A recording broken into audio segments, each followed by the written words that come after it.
I'm here with Rusty and Daniel, and my first question is for Rusty. Rusty, why do you think it's important to evangelize? I think it's important, just in thinking about Acts 8, Acts 8:26 through maybe 30. Philip meets an Ethiopian who is reading from Isaiah, and the Spirit said to Philip, "Go over to and join this chariot." So Philip ran to him and heard him reading Isaiah and the prophet and asked, "Do you understand what you are reading?" And he said, "How can I unless someone guides me?" And he invited Philip to come up and sit with him.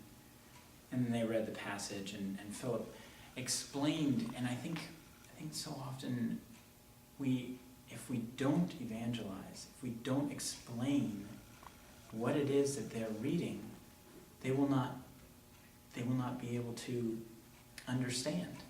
And there's a call for us as Christians to guide and to bring people, to invite, and we need to not ignore that.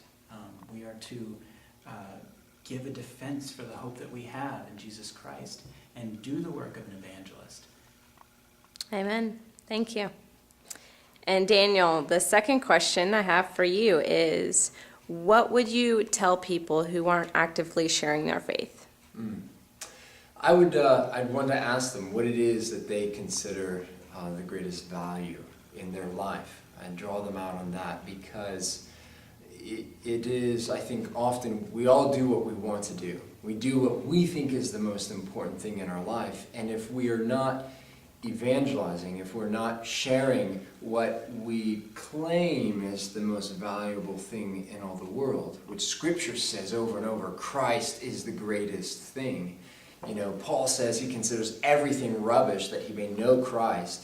Then I would challenge them to say that they have yet to taste of the goodness and the glory of God, and that they are, in one sense, I think, wasting their lives in a way that I would want them to be on fire and vigorous and doing something that would bring us. If I were to ask them, if you had a choice between the sweetest and most delicate dessert ever and mud, which one would you choose? And everyone's going to say, "Oh man, I'm going to go for the dessert." And I say, okay, then quit eating mud and go to evangelism. Go to the thing of sharing and giving away the most valuable thing, and helping them see that their lives, living, not evangelizing, not sharing that treasure, is really, in a sense, eating mud, dishing out mud, and it's not going to bring great joy.